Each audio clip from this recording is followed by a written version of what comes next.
am Fletcher Brown with another artist video blog at KIX96country.com. Our guest today, all the way from Nashville, Tennessee, by way of the great state of Minnesota. Please welcome Dave McElroy. Dave, Hey, how are you?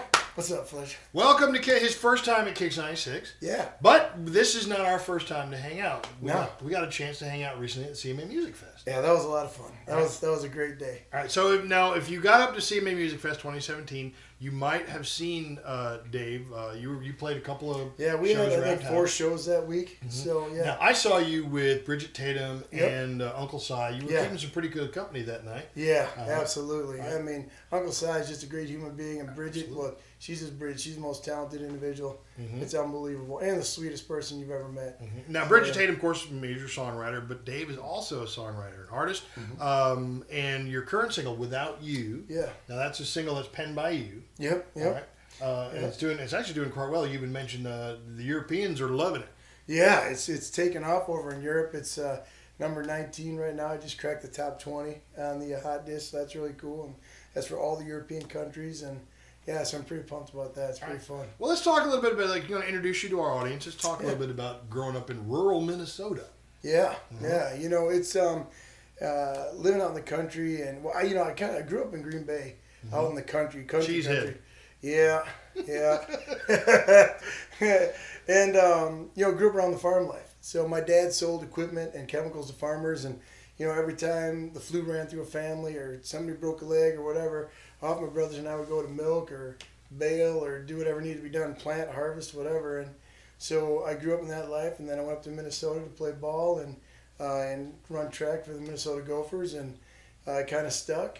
And then with business, I was down in the South a lot, and now I'm here all the time. So yeah, now I'm down. Well, you were exposed to country music at a fairly early age. Oh, and I mean classic artists like Oh, Dolly Parton, people like that. Oh, So absolutely. that just lit that fire in you from childhood?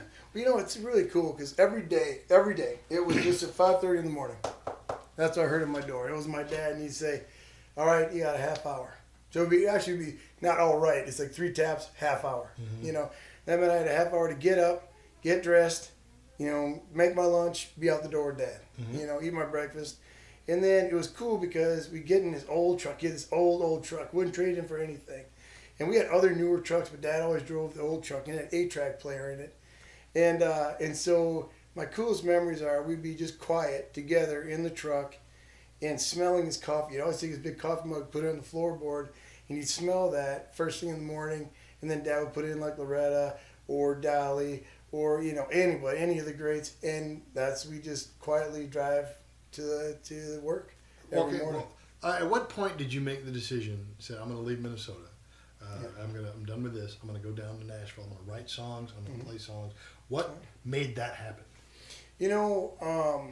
I have a really strong musical background, and I'd have to say my very first musical influence ever was Louis Armstrong. Oh wow! So my great uncle was playing him, and I was just mesmerized by that raspy sound of his voice, kind of like my voice, really raspy, and I loved it. I just loved it, and so I'm listening. Then I got to see him play.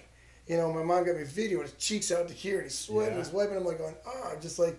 So I was in the 2nd grade, and they had me write a book report.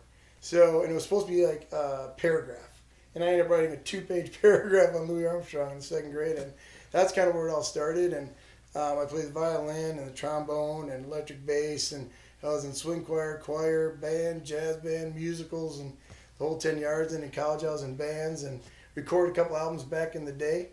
I actually recorded a couple as a ghost singer. So whenever this band had a high-profile show, I'd do the show for them. So when they went to record, the lead singer was in there, and the producer's like, "Where's that dude I heard the other night?" so they brought me in, and I recorded both their albums for them. Then they took them out on the road. So then fast forward, I was just missing the music so bad. All my brothers and sisters were all musical, and we all have a deep love for music. But for me, it was different. For me, it was like breathing. I just, like, every minute of every day, I've got something in my ears. It penetrates every aspect of my life, and it always had. And I started really missing that, and so I started to write, and I wrote probably 20 songs in 3 weeks. They're just pouring out of me, and from there, I recorded a couple demos, and I got found by one of the biggest producers of music almost right away, and he says, "Man, you got this great sound, you got this great look, and you know, let's do this." And so then we were off and running. Right. And the Lord has opened up doors that should never have been open. And I prayed about this heavily before I got into music, before I made that move, because I felt like the Lord was moving me in that direction. He wanted to use me in some way, and so I prayed about it, and it was clear that's what He wanted me to do, and I've been faithful to that, and He's been opening doors ever since. It's just been crazy. All right, well, let's talk about Without You. Let's talk about the single. Yeah. You wrote this. What is this song? All right, so our first single was called Tangled Up, which is a love song. You know, it's about any couple that's separated, you know, for whatever reason, military, work, or whatever it is that separates, in that great, you know, like when you see each other for that first time after not seeing each other before, you're like, oh, you know, like that. So keeping in true country fashion, the next song had to be a breakup tune. So Without You is about this guy and this girl, and they break up, and it's good. They break up well, and it's good. Okay, you go your way, I'll go my way. We're both good, and we're good. But it's revealed that he's really not good. You know what I mean? And he misses her. You know, and you hear little subtle changes in the words later on, you know, in the lyrics, and that's what the whole song is about. It's a pretty cool song. All right. So if you want to hear Without You, we've got it. Make sure you call us at KIX96. We'll be happy to play it for you. Look for a live performance of Dave McElroy here also on our website. And Dave, if folks want to find you on the internet, where do they go? Yeah. I'm on all social media, so just go to DMAC Band, at DMAC Band for Twitter, Instagram, Facebook, so DMAC Band.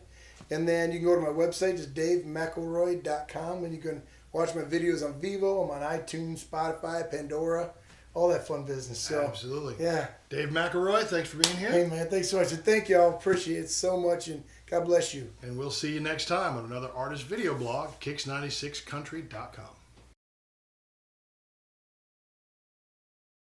So that was my grandfather's belt buckle from Ireland. Really? So this belt buckle is 80 years old. So he brought it to America with him, obviously.